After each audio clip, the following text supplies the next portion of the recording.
Magandang araw po.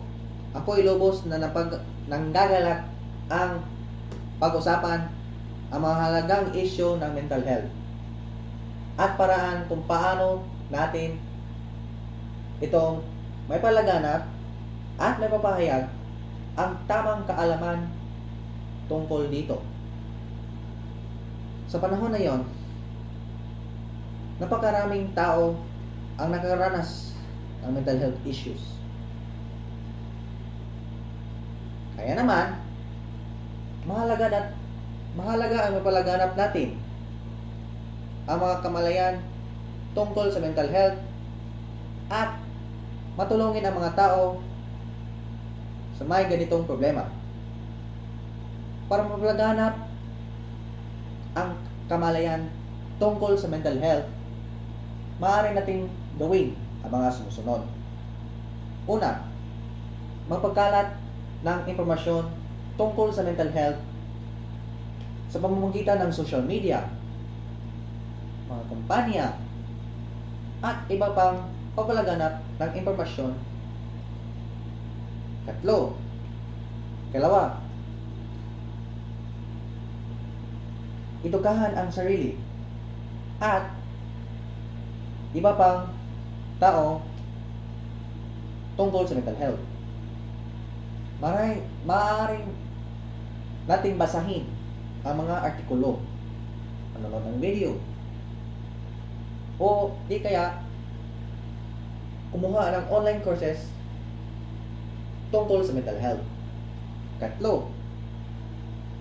Maging sensitibo sa mga salita at kilos na maaaring magdulot ng stigma sa mga taong may mental health issues.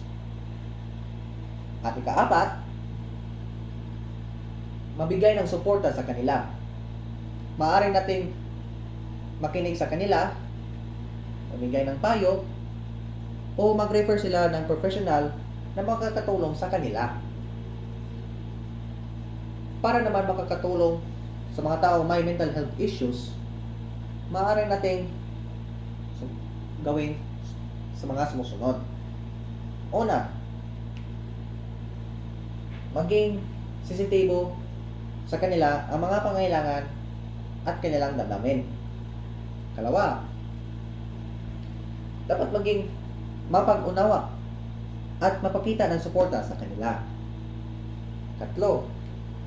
I-refer sila ng isang professional na makakatulong sa kanila tulad ng psychiatrist, psychologist, at iba pang guidance counselor or counselor. Kaapat, magbigay ng mga resources tulad ng pagbasa ng libro o artikulo at kumuha ng mga online courses na makakatulong sa kanila. Sa ganitong paraan, magkakaroon tayo na mas malawak ang kalaman tungkol sa mental health at mental health issues. Maraming salamat po.